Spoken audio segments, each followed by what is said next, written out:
নতুন সেতু নির্মাণে ভাঙা হয়েছে পুরাতন সেতু। জরুরি চলাচলের জন্য পাশেই বাঁশ দিয়ে একটি সাঁকো তৈরি করা হলেও তাও জরাজীর্ণ।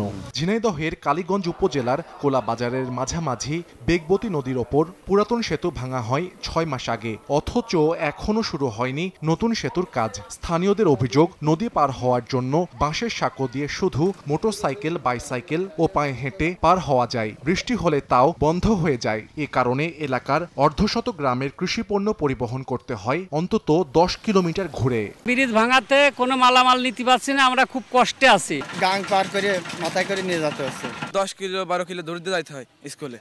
তবে শীঘ্রই কাজ শুরুর আশ্বাস এলজিইডির। ঠিকাদারকে নির্দেশ দিয়েছি দ্রুত এটা ভালোভাবে যাতে নির্মাণ করে, যাতে যান চলাচল স্বাভাবিক হয় এবং মানুষের ভোগান্তি যাতে লাঘব হয়। উইকেয়ার প্রকল্পের আওতায় কোলা বাজারের নতুন সেতুর দৈর্ঘ্য 44 মিটার।